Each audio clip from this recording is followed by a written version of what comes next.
Ukraine की मदद के लिए 30 से ज्यादा देश हथियारों की सप्लाई कर रहे हैं, लेकिन रूस अकेले अपने दम पर युद्ध लड़ रहा है। पुतिन ने यूक्रेन की वेपन सप्लाई से निपटने के लिए ओल्ड इज गोल्ड फॉर्मूला अपना लिया है। रूस हथियारों के सबसे बड़े निर्यातकों में से एक है। उसके पास पुराने हथियारों का बड़ा जखीरा है। अब रूस ने अपने पुराने हथियारों का इस्तेमाल करना भी इसी के साथ शुरू कर दिया है।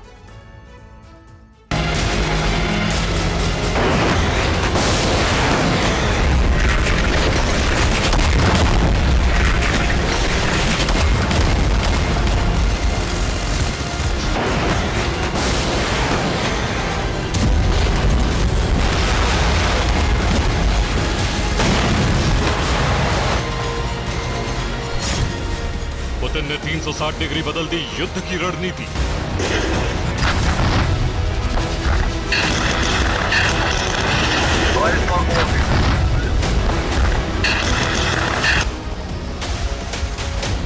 तकनीक के मुकाबले पुतिन का नंबर गेम।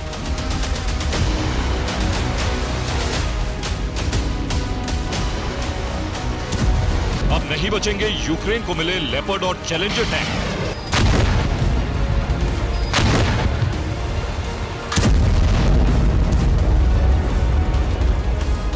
रणभूमि में पुराने टैंकों का नया अवतार।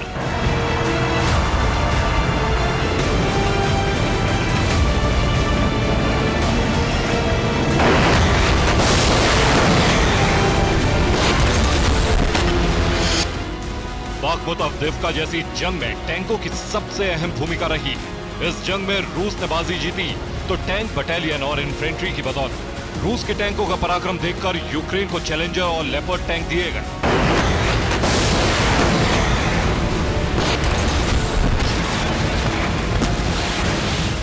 पुतिन ने इन टैंकों से निपटने के लिए नई रणनीति पर अमल करते हुए युद्ध में पुराने टैंक उतार दिए।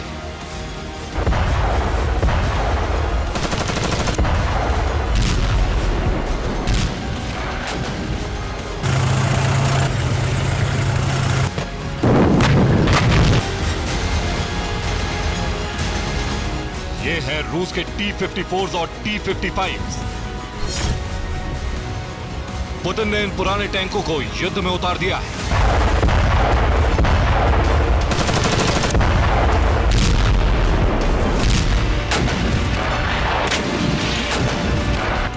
रूस के ये पुराने टैंक एक ट्रेन पर लोड करके युद्ध भूमि तक पहुंचाए जा रहे हैं।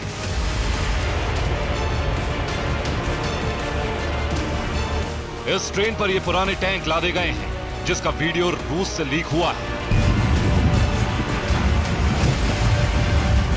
ट्रेन पर लदे ये टैंक रणभूमि में पहुंच चुके हैं।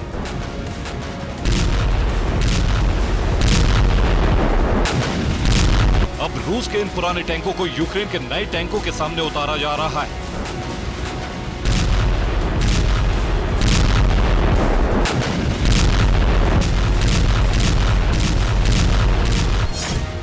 रूस ने T-54s, T-55s टैंकों का प्रोडक्शन 1940 में शुरू किया था। 80 के दशक तक ये टैंक एडवांस वेपन थे।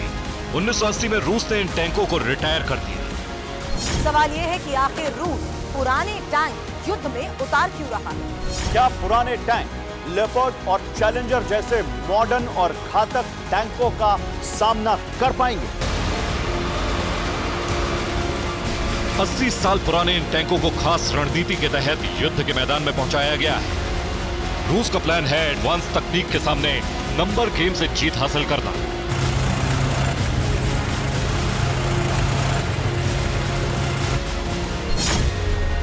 रूस के पास कई हजार T-54s, T-55s टैंक हैं। ये रिटायर हो चुके टैंक हथियार डिपो में खड़े हुए थे।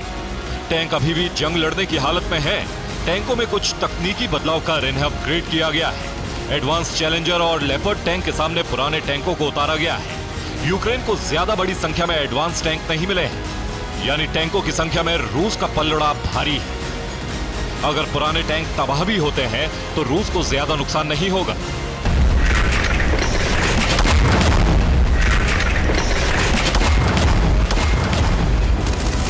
यानी कबाड़ हो चुके हथियारों को जंग में उतारकर पुतिन अपने T-90 जैसे एडवांस टैंकों को बचा रहे हैं।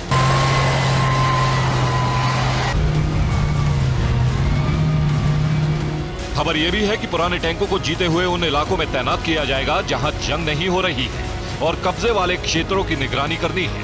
पुतिन ने सिर्फ पुराने टैंकों का ही इस्तेमाल नहीं किया बल्कि एक पुराने मिसाइल सिस्टम का प्रोडक्शन भी तेज कर दिया है। यह है रूस की KH-50 air launcher cruise missile. युद्ध में रूस ने यूक्रेन पर इस मिसाइल से सबसे ज्यादा हमले किए हैं।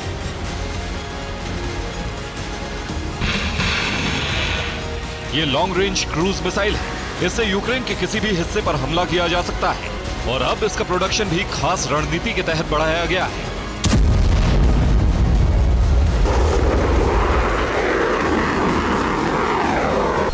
रूस ने KH-50 मिसाइल 1990 में बनानी शुरू की।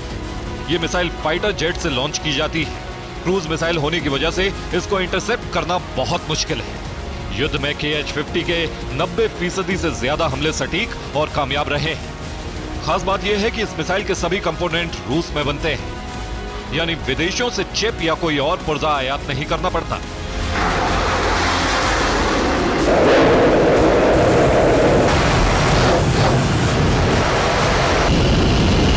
प्रतिबंधों के बाद हथियार बनाने के काम आने वाले कंपोनेंट रूस को नहीं मिल रहे हैं, इसीलिए पुतिन ने पूर्ण स्वदेशी मिसाइल का प्रोडक्शन तेज कर दिया है।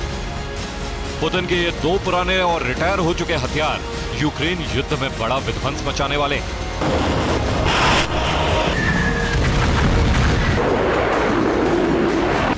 Bureau report, TV9 Bharatvarsh.